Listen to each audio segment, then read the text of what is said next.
নমস্কাৰ ওয়েলেছ অসম ইউটিউব চেনেলত আপোনালোকক আন্তৰিক শুভেচ্ছা জ্ঞাপন কৰিছোঁ। মৰমৰ প্ৰিয় ছাত্ৰ ছাত্ৰীসকল, তোমালোক সকলোৰ কাৰণে আজি এটা গুৰুত্বপূৰ্ণ ভিডিঅ' লৈ আহিছোঁ আৰু আজিৰ এই ভিডিঅ'টো বহুতো ইম্পৰ্টেণ্ট সকলো ছাত্ৰ ছাত্ৰীসকলৰ কাৰণে। গতিকে সম্পূৰ্ণ ভিডিঅ'টো চাবলৈ চেষ্টা কৰিবা। বিষয়খিনি বহুতো গুৰুত্বপূৰ্ণ যে এই ভিডিঅ'টোতে আলোচনা কৰিম। গতিকে সকলোকে প্ৰথমে হায়াৰ ছেকেণ্ডাৰী যিবিলাক এক্সাম পাছ কৰিছে সকলোকে কংগ্ৰেচুলেশ্যন দিলোঁ, সকলোকে শুভেচ্ছা জ্ঞাপন কৰিছোঁ। যোৱাকালি মই এটা ভিডিঅ' আপলোড কৰিছিলোঁ। সেই ভিডিঅ'টোত বহুতে কমেণ্ট কৰিছে বিভিন্ন ধৰণে, তেওঁলোকে কিমান পাৰ্চেণ্টেজ পাইছে আৰু এতিয়া স্কুটিৰ কাৰণে তেওঁলোকে আশা কৰি আছে। বহুতে বিভিন্ন ধৰণে মেছেজ কৰিছে। গতিকে যিমান কেইজন ভিউৱাৰ্ছে মোলৈ কমেণ্ট কৰিছিলে সকলোকে মই কংগ্ৰেচুলেশ্যন জ্ঞাপন কৰিলোঁ, সকলোকে শুভেচ্ছা জ্ঞাপন কৰিছোঁ যে তোমালোকৰ এক্সামটো ভাল হৈছে আৰু যোনে যোনে যিমান পাৰ্চেণ্টেজ পাইছে আমাক জনাইছিলে। ভাল লাগিছে দেখি পেলাই, শুনি পেলাই, আৰু কিছুমানে তেওঁলোকৰ নামো লিখিছিলে, নাম লিখি পেলাই পাৰ্চেণ্টেজখিনি কৈছে। এতিয়া আজিৰ ভিডিঅ'ৰ মূল বিষয়টোলৈ যাব বিচাৰিছোঁ। প্ৰথমে এই ভিডিঅ'টোতে ক'ব বিচাৰিছোঁ, ছাত্ৰ ছাত্ৰীকে মই প্ৰথমে শুভেচ্ছা জ্ঞাপন কৰিছোঁ হায়াৰ ছেকেণ্ডাৰী যিবিলাকে এক্সামত পাছ কৰিছে। তাৰপিছত এতিয়া HS স্কুটি স্কিম মানে কি? HS scooty higher secondary pass কৰাৰ লগে লগে ষ্টুডেণ্টবিলাকৰ মনত এইটোৱে, আৰু আমাৰ ভিডিঅ'ৰ কমেণ্টবিলাক সকলোৱে স্কুটিৰ কাৰণে এক্সপেক্টেশ্যন কৰি আছে। গতিকে আমি এই স্কুটিৰ বিষয়ে কিছুমান আলোচনা কৰিব বিচাৰিছোঁ, পূৰ্বৰ ধাৰণা যিখিনি গৈ পেলাই তোমালোকৰ সকলোৰ কাৰণে হেল্পফুল হ'ব।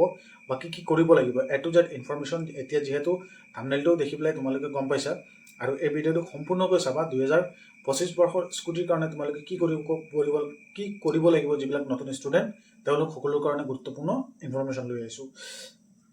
প্ৰথমে মই ক'ব বিচাৰিছোঁ স্কুটি স্কিমৰ আচল নামটো হৈছে কি। সেইটো হ'ল ডক্টৰ বাণীকান্ত কাকতি মেধা বঁটা। তোমালোক সকলোৱে জানা।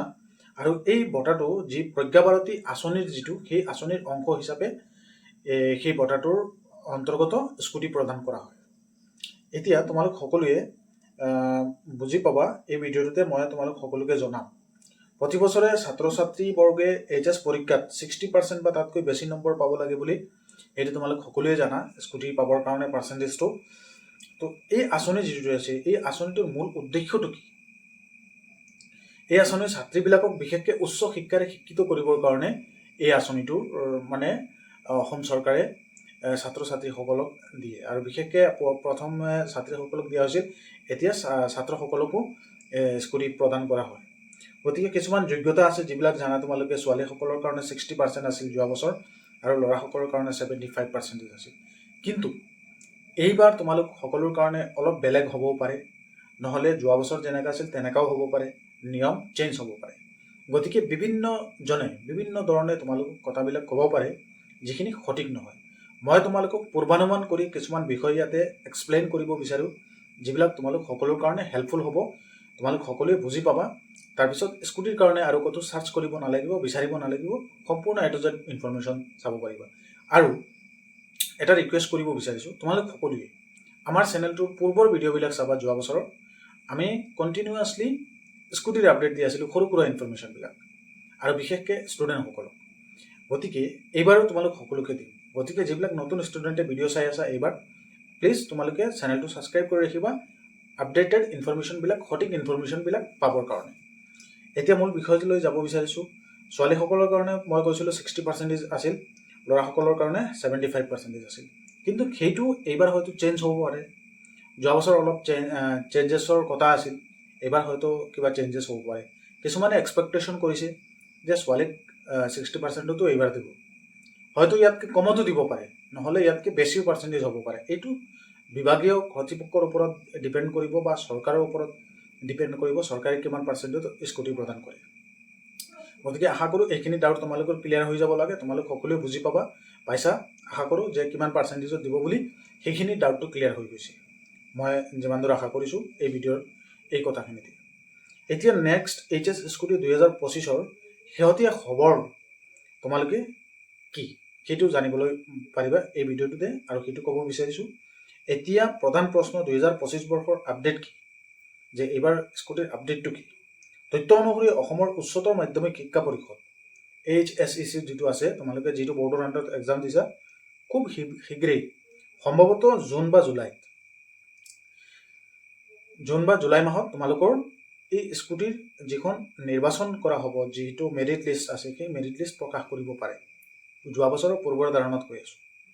সেই হিচাপে তোমালোকৰ যিখন মেৰিট লিষ্ট আহিব সেই নিয়ম অনুসৰি আৰু এখন তোমালোকৰ যিটো নটিফিকেশ্যন আছে কিমান পাৰ্চেণ্টেজত দিব, কি কি কাগজ পাতি লাগিব, সেইখিনি জুন জুলাই মাহত আহিব পাৰে। আৰু সেইখিনি হয়তো এইবাৰ অনলাইন প্ৰক্ৰিয়াও হ'ব পাৰে, নহ'লে যোৱা বছৰৰ নিচিনা অফলাইন প্ৰক্ৰিয়াতে এপ্লাইড প্ৰচেছখিনি হ'ব পাৰে। গতিকে টোটেলি এতিয়া আমি কেতিয়াও কাকো ক'ব নোৱাৰোঁ যে কি ছিষ্টেমত এপ্লাই হ'ব, কেনেকৈ স্কুটি পাব। কিন্তু এটা ধাৰণা পাবা এই ভিডিঅ'টো চালে, সম্পূৰ্ণ বিষয়খিনি মই আলোচনা কৰিম আৰু বিষয়খিনি তোমালোকে গম পালেহে স্কুটিৰ কাৰণে ক'তো মানে চিন্তা চৰ্চা কৰিবলগীয়া নাই। বিভিন্নজনে বিভিন্ন ধৰণৰ তোমালোকক কথা ক'ব, মই বাৰে বাৰে কৈ আছোঁ।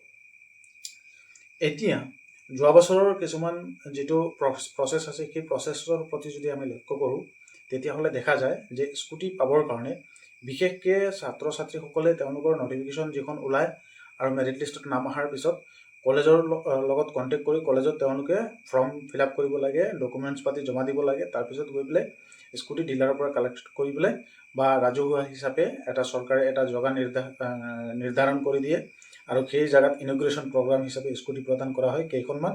তাৰপিছত কণ্টিনিউৱাছ প্ৰচেছ হিচাপে বাকীবিলাক ষ্টুডেণ্টবিলাকে এপ্লাই কৰি পায়। সেইটো এটা প্ৰচেছ আছে, কিন্তু সেইটো হয়তো এইবাৰ ছেইম প্ৰচেছতো থাকিব, অলপ হয়তো চেঞ্জেছ হ'ব পাৰে কিবা এটা। সেইখিনি যদি কিবা এটা চেঞ্জেছ আহে, কিবা প্ৰব্লেম আহে বা সৰু সৰু ইনফৰ্মেশ্যনবিলাক যদি কিবা গম পাওঁ তোমালোক সকলোকে জনাম। তাৰপিছত আহিব এতিয়া প্ৰয়োজনীয় নথিপত্ৰ কি, সেই পূৰ্বৰ কথা মতে মই কৈ আছোঁ। প্ৰয়োজনীয় নথিপত্ৰ বন্ধুসকল, এতিয়া তোমালোক যিবিলাক এই ভিডিঅ'টো চাই আছা তোমালোক সকলোৱে নথিপত্ৰসমূহ সাজু কৰি ৰাখা যাতে সময়মতে নথিপত্ৰখিনি জমা দিব পাৰা। উদাহৰণ হৈছে সেইবিলাক নথিপত্ৰ তোমালোক সকলোৰে অলৰেডি আছে, জাষ্ট খালি জানি লোৱা। 1 নম্বৰ হ'ল HS মাৰ্কশ্বিট 2025 বৰ্ষৰ যিখন মাৰ্কশ্বিট আছে সেইখন লাগিব। Admit card, Aadhaar card, bank passbook, passport size photo বা মোবাইল নম্বৰ আৰু ইমেইল ID এটাৰ প্ৰয়োজন হ'ব পাৰে। এইখিনি কাগজ পাতি তোমালোক সকলোৰে আছে আৰু সেইখিনি কাগজ তোমালোকৰ এডমিশ্যনৰ কাৰণেও প্ৰয়োজন হ'ব। গতিকে তোমালোকে এইখিনি কাগজ ৰেডি কৰি ৰাখিবা। আৰু কেনেকৈ আবেদন কৰিবা, আবেদনৰ প্ৰক্ৰিয়াটো বৰ্তমান তোমালোকে যদি সেইটো ৱেবছাইট ছিষ্টেমত থাকে তেতিয়াহ'লেতো ৱেবছাইটত তোমালোকে ইউজাৰ নেম পাছৱৰ্ড বনাই পেলাই এপ্লাই কৰিব লাগিব। আৰু যদি সেইটো যোৱা বছৰৰ নিচিনা হয়, অলৰেডি মই এই ভিডিঅ'টোতে কৈছোঁ, তোমালোক সকলোৱে আশা কৰোঁ বুজিয়ে পাইছা, সেই ছিষ্টেমতে তোমালোকে এপ্লাই কৰিবা। এতিয়া 2025ৰ আবেদনকাৰীসকলৰ বাবে গুৰুত্বপূৰ্ণ টিপছ মই কিছুমান দিব বিচাৰিছোঁ যে 2025 বৰ্ষৰ যিবিলাকে এপ্লিকেণ্টে এপ্লাই কৰিব তেওঁলোকৰ কাৰণে কিছুমান টিপছ মই ইয়াতে মোবাইলত নোট কৰিছোঁ, যিখিনি মই তোমালোকক কৈ আছোঁ। ফৰ্ম জমা দিয়াৰ আগতে দুবাৰ চাব। যদি তোমালোকৰ ফৰ্ম ফিল আপ কৰিবলগীয়া হয় তেনেহ'লে ফৰ্মখন দুবাৰ চাব। যদি কিবা মিষ্টেক থাকে, কিবা প্ৰব্লেম থাকে তোমালোকে জানিব পাৰিবা। কাগজ পাতিখিনি আগতীয়াকৈ চেক কৰি ল'বা, স্পেলিং কিবা যদি মিষ্টেক থাকে সেইখিনি শুদ্ধ কৰিবা সোনকালে। আধাৰত নাম থকা মাৰ্কশ্বিটৰ নামৰ লগত মিল আছে নে নাই সেইখিনি চেক কৰি ল'বা, অতি গুৰুত্বপূৰ্ণ সেইখিনি। যদি কিবা নামত মিষ্টেক থাকে তেতিয়াহ'লে সেইখিনিৰ কাৰণে তোমালোক অলপ পিছ পৰি থাকিব পাৰা বা অলপ দেৰি হ'ব পাৰে তোমালোকৰ সেই যিখিনি আশা কৰিছা সেইখিনি পাবৰ কাৰণে। মোবাইল নম্বৰটো এক্টিভ ৰাখিব লাগিব আৰু OTPৰ কাৰণে প্ৰয়োজন হ'ব পাৰে, সেইকাৰণে মোবাইল নম্বৰটো এক্টিভ থাকিবলৈ, সেইখিনি নৰ্মেল কথা সকলোৰে থাকে। অফিচিয়েল নটিফিকেশ্যনৰ পিছতে কাম কৰিব, সেইকাৰণে তোমালোকে নিজে অপেক্ষা কৰিবা যাতে স্কুটিৰ কামখিনি তেনেকৈ হয় আৰু সেই ছিষ্টেমতে তোমালোকে কৰিব লাগিব। স্কুটি বিতৰণৰ সম্ভাৱ্য তাৰিখ এটা তোমালোকে ধাৰণা কৰিব পাৰা নেকি, এই ভিডিঅ'টোতে মই আলোচনা কৰিব বিচাৰিছোঁ। বহুত ছাত্ৰ ছাত্ৰীয়ে স্কুটিৰ কাৰণে ট্ৰাই কৰি আছে যে তেওঁলোকে স্কুটি পাবৰ কাৰণে তেওঁলোকে অভিজ্ঞতা অনুসৰি পূৰ্বৰ যোৱা বছৰৰ অভিজ্ঞতা অনুসৰি জুলাইত আবেদনৰ শেষ হ'ব, আবেদনৰ প্ৰক্ৰিয়াখিনি শেষ হ'ব পাৰে বা নহ'লে ইয়াৰ পিছতো অলপ হ'ব পাৰে, কাৰণ 26ত আকৌ ইলেকশ্যন আছে, সেইকাৰণে ইয়াৰ আগত এই কামখিনি হ'বই। কাৰণ প্ৰত্যেক বৰ্ষৰ যিবিলাক ছাত্ৰ ছাত্ৰীয়ে পাছ কৰে তেওঁলোকক প্ৰত্যেক বছৰতে সেইখিনি দিয়া হয়। বৰ্তমান পঞ্চায়তৰ ইলেকশ্যনৰ কাম চলি আছে, সেইকাৰণে হয়তো এইবিলাক কাম অলপ পিছত হ'ব, পঞ্চায়ত 15 তাৰিখৰ পিছত শেষ হৈ যাব। গতিকে সেইখিনি তোমালোকৰ ষ্টুডেণ্টবিলাকে আপডেট থাকিবা চেনেলবিলাকত বা বেলেগৰ চেনেলো যিবিলাকে সঠিক ইনফৰ্মেশ্যন দিয়ে সেইবিলাক চাবা, তাতে অট'মেটিকলি গম পাই যাবা। আৰু যদি আমাৰ কামবিলাক ভাল লাগে আমাৰ চেনেলটো ছাবস্ক্ৰাইব কৰি ৰাখিবা। আৰু কিবা যদি বুজি নোপোৱা, কিবা প্ৰব্লেম আছে তেতিয়াহ'লে প্লিজ কমেণ্ট কৰিবা। আৰু এটা গুৰুত্বপূৰ্ণ বিষয় ইয়াতে কম ভিডিঅ' লাষ্টত, গতিকে ভিডিঅ'টো স্কিপ নকৰিবা, অলপ হেল্পফুল হ'ব এই ভিডিঅ'টো তোমালোক সকলোৰ কাৰণে। আৰু মই আশা কৰোঁ 25 বৰ্ষৰ স্কুটিৰ প্ৰথম ইনফৰ্মেশ্যনটো এইখিনিয়ে যদি জানি লোৱা তেতিয়াহ'লে আৰু টেনশ্যন ল'বলগীয়া একো নাই। এতিয়া স্কুটি বিতৰণৰ সম্ভাৱ্য তাৰিখটো ক'লোঁ।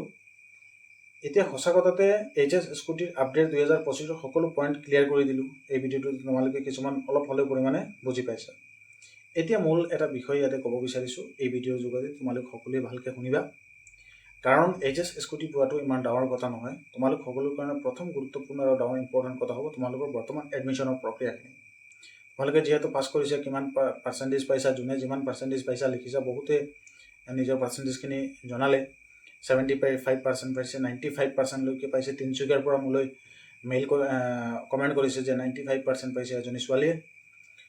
গতিকে তেনেধৰণৰ ছাত্ৰ ছাত্ৰীসকলে ভাল মাৰ্ক পাইছে। এতিয়া তেওঁলোকে ষ্ট্ৰীমবিলাক ছিলেক্ট কৰা অতি গুৰুত্বপূৰ্ণ। ষ্ট্ৰীমটো কোনটো ষ্ট্ৰীমত পৰিব এতিয়া, যিহেতু হায়াৰ ছেকেণ্ডেৰী আৰ্টছত যদি পাছ কৰিছে কোনোবাই, এতিয়া বি এত এডমিশ্যন ল'ব, কি মেজৰ ল'ব, কি ছাবজেক্ট ল'ব, কোনটো ইউনিভাৰ্চিটিত ল'ব, তেনেধৰণৰ সেইটো এটা বহুত গুৰুত্বপূৰ্ণ। সেইবিলাক তোমালোকৰ পেৰেণ্টছৰ লগত আলোচনা কৰিব, বা যদি কোনো পেৰেণ্টছে দেখিব পাইছে এই ভিডিঅ'টো, এইটো কথা বতৰা পাতি পৰামৰ্শ মৰ্মে ষ্টুডেণ্টৰ লগত আলোচনাৰ মাধ্যমেদি সোনকালে এডমিশ্যনৰ কামখিনি কৰিবা। এইবিলাক লৈ লেহেমীয়া নকৰিবা, কাৰণ এনেকুৱা হয়, মই দেখিছোঁ কিছুমান ছাত্ৰ ছাত্ৰীয়ে এডমিশ্যনৰ প্ৰক্ৰিয়াখিনি কৰিবলৈ যাওঁতে ডিলে হৈ পেলাই তেওঁলোকে যিখন কলেজত ইচ্ছা কৰে সেইখন কলেজত নহয়, গৈ পেলাই এডমিশ্যন পিছত গৈ পেলাই তেওঁলোকে বেলেগ এখন জেগাত এডমিশ্যন ল'বলগীয়া হয়। তেনেধৰণৰ যাতে অসুবিধা নহয়, সেইকাৰণে আগতীয়াকৈ এই কামখিনি ৰাখিবা, কৰি পেলাই আপডেট থাকিবা।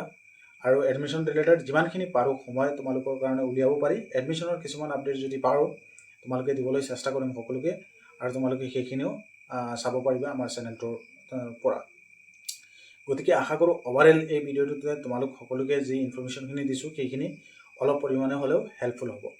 গতিকে সদৌ শেষত সকলোকে ক'ব বিচাৰিছোঁ, এই ভিডিঅ'টোৰ লাষ্টত তোমালোক সকলোৰ কাৰণে এটা সৰু কুইজ দিম। তাতে সেই কুইজটোত তোমালোকে অংশগ্ৰহণ কৰিবা আৰু কমেণ্ট কৰিবা। কমেণ্টৰ তলত তোমালোকৰ নিজৰ নামটো লিখি দিবা, কুইজৰ আনচাৰটো লিখিবা আৰু নামটো লিখি দিবা। তাৰপিছত সেই কুইজত ফাৰ্ষ্ট যোনে কুইজৰ আনচাৰ দিব, আৰু যিমান কেইজনে কুইজৰ আনচাৰ দিব তেওঁলোকৰ পৰা আদি কৰি গোটেইখিনি মিলাই আমি এটা লাকি উইনাৰ ঘোষণা কৰিম, আৰু সেই উইনাৰজনক আমাৰ চেনেলৰ তৰফৰ পৰা এখন মানপত্ৰ প্ৰদান কৰা হ'ব সেই কুইজৰ। আৰু সেইটো যোৱা বছৰো মই কৰিছিলোঁ। যদি তোমালোকে ইণ্টাৰেষ্টেড থাকা, এইটো কুইজত অংশগ্ৰহণ কৰিলে নলেজ হয়। সেইকাৰণে যদি তেনেধৰণৰ অংশগ্ৰহণ কৰিব বিচাৰে তেতিয়াহ'লে ভিডিঅ'ৰ এতিয়া শেষত মই তোমালোকক কুইজটো ক'ম, সেই কুইজৰ আনচাৰটো দিবলৈ চেষ্টা কৰিবা। আশা কৰোঁ সকলোকে ভালে থাকা, কুশলে থাকা, আৰু এডমিশ্যনৰ প্ৰক্ৰিয়াখিনি কৰা। এইচএছ স্কুটিৰ আপডেট যদি আহে তোমালোক সকলোকে জনাবলৈ চেষ্টা কৰিম। এই ভিডিঅ'টো মই জাষ্ট তোমালোক সকলোৰ কাৰণে বনাইছোঁ এজ এ ইনফৰ্মেশ্যন হিচাপে, আগতীয়াকৈ, যাতে তোমালোকে বিষয়খিনি জানিব পাৰা। ধন্যবাদ।